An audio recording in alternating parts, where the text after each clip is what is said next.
Alright, good morning mga ka-adventure. Welcome po sa aking channel, Jules Hussein the Adventurer. Ngayong araw guys ay ipapasilip sa atin ng ating presidente ng Philippine Confederation of Senior Cyclists, Daniel Spidjamio. Isa rin siyang multi-athletes. Itutur tayo guys sa kanyang bahay at ipapakita sa atin yung kanyang mga medalya at kung paano niya napapanalunan. Alright. Okay. Dalawa kasi yung Run for the Hero. Ayun, nakita mo. Ito. Dedicated to Mama Sapa. No? Ayun, 42. Ayan. Ayun guys, ito yung bahay ng champion. Nandito tayo sa bahay ni Sir Daniel Spidjamio. Ito yung mga medalya nila guys na napanalunan. Ayan. Ito yung medal ng Run for the Hero. Dalawang medal ito. Yung isa dedicated to Mama Sapa, no? Yung 44 soldier. Ito yung isinarado yung alam niyo Skyway. First, dalawang beses, halos tatlong beses ata isinara yan para sa runner. Kaya lang ngayon, di na sila nagpapatakbo ron. Sinarado ang Skyway para makatakbo lang kami. Yun. Tapos itong my first 42 kilometers by Run Rio, ito yung pinakamalaking medal sa lahat. Run United Philippine Marathon. 2012. Ayan. Tapos itong, naman ito, mapunta naman tayo sa muna, sa Duathlon. Dalawa to kasi pagka nanalo ka sa duathlon, dalawa yung finisher mo. Minsan may bronze, may kulay dito ako nag-champion din ako dito. Champion ako diyan. Tapos yung sinasabi nyo, ito, napakaliit na medal, tingnan nyo. Napakaliit na medal, 2018. Ito yung gustong-gustong puntahan ng mga bikers, yung Mount Parawagan. Ayan. Sila, binabike nila to. Ito pa kami, tinakbo lang namin ito. Grabe. Tinakbo lang namin to hanggang itaas to, Mount Parawagan. Opo. Ayan. Kasama doon, dalawang beses kong ginawa yan. Tapos ito yung kauna-unahan na enduro duathlon. Ibig sabihin ng enduro duathlon, 7 transition. Run, bike, run, bike, run, bike, run. Pitong beses mo gagawin yan. Ito, pinakamahirap na duathlon. First time na ginanap dito sa Pilipinas. 7 transition. Tapos ito naman yung medal sa ODAX. Kalit lang. ODAX sa 200 kilometer. Ayan. Tapos punta tayo kasi pinakamarami kong medal talaga yung mga duathlon. Tapos punta muna tayo sa marathon. Sa marathon naman, bali lima tong 42 kilometers ko. Wow. 42 finisher sa Milo Marathon. Bukod doon, meron din yung mga 21 kilometers, mga finisher lang. Tapos ang mga marathon ko pa, bukod sa Milo, ito, Run United Philippine Marathon, 42 kilometer. Tapos itong isa,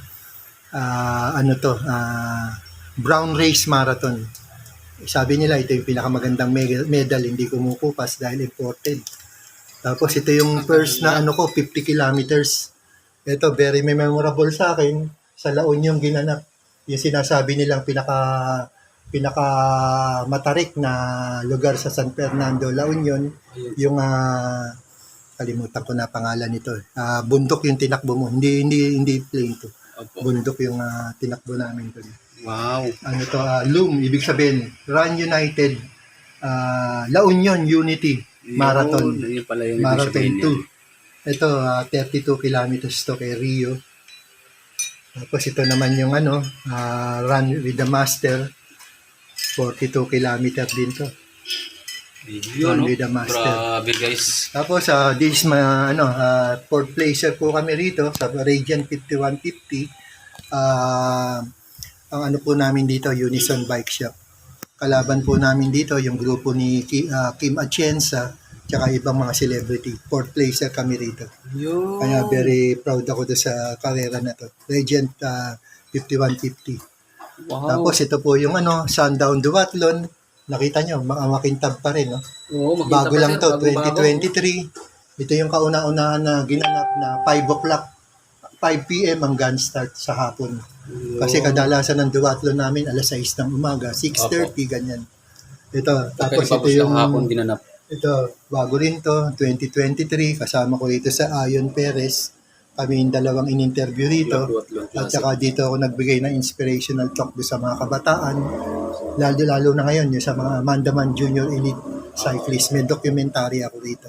In-interview ako rito pagtawid ko ng finish line. Tapos Ayun, guys. sunod po natin, ako po yung second time sa itong litrato na po na to. Very memorable po to. Powerman Duathlon. First time na ginawa dito. Powerman Asian Duathlon Championship. Kalaban namin taga France, taga Malaysia, taga China. Halo-halo na pa yan. Ito, taga France yan. Sa Balanga, Bataan ginawa. Yan yung unang leg. Ito yung medal ko. 2 beses ako sumali riyan. Kanya qualified ako lumaro sa Malaysia for the Powerman Duathlon.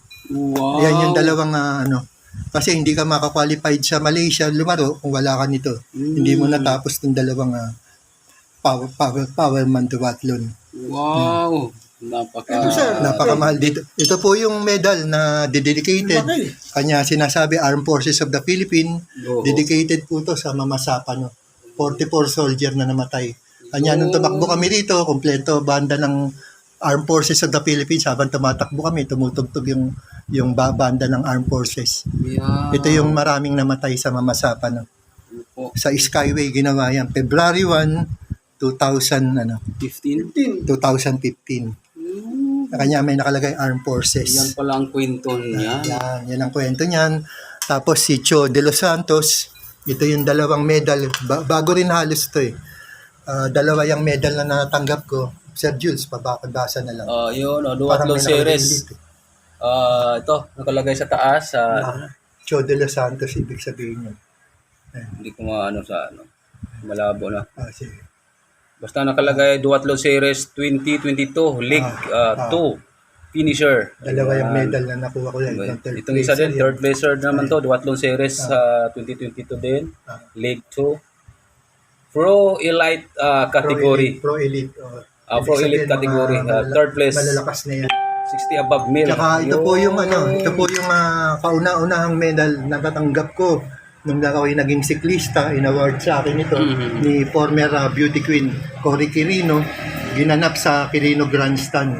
Ang president, ang mayor pa natin si Erap Estrada.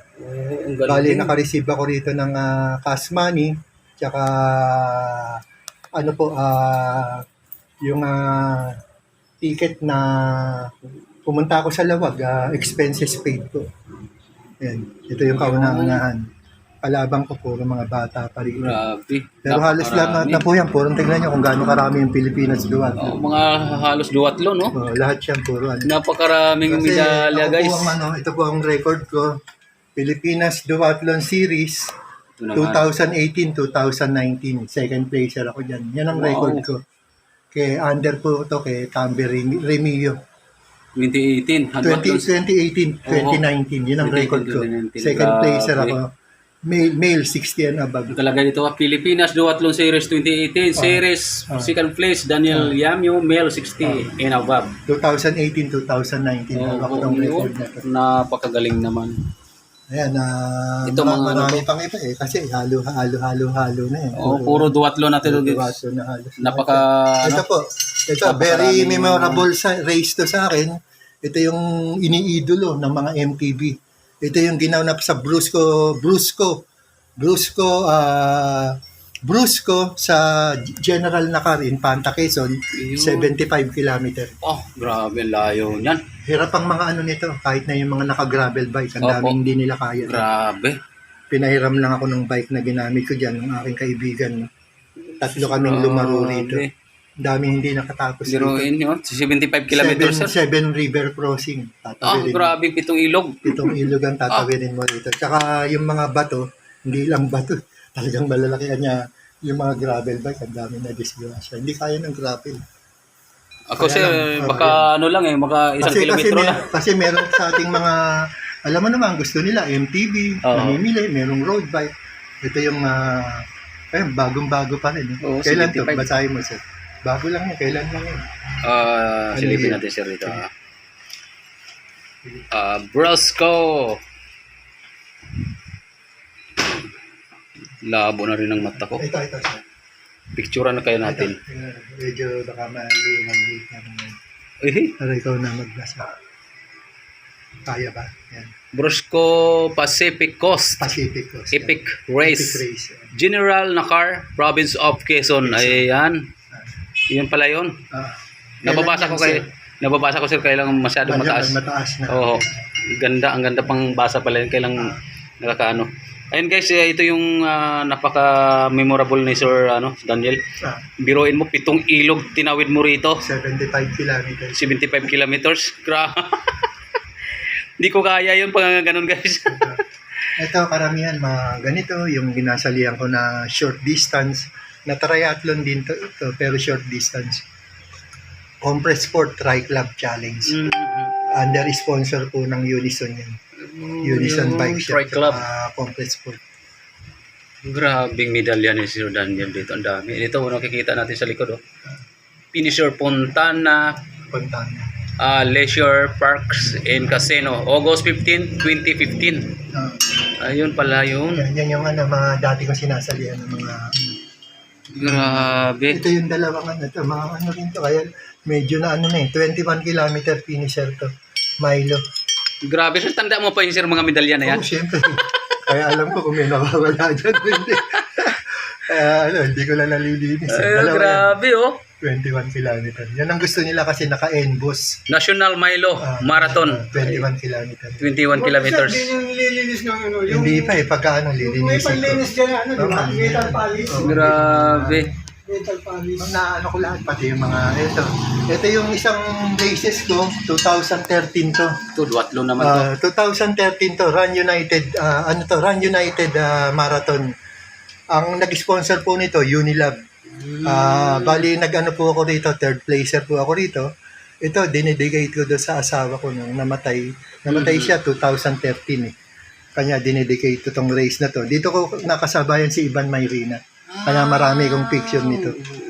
Kay Ivan, magkasama kami ni Ivan dito. Napaka-memorable din pala yung na yan, yung Medyo medal na yan. Pero kikintab yan sir kapag malagyan ng yung tawag nito, Metal Palace. yan.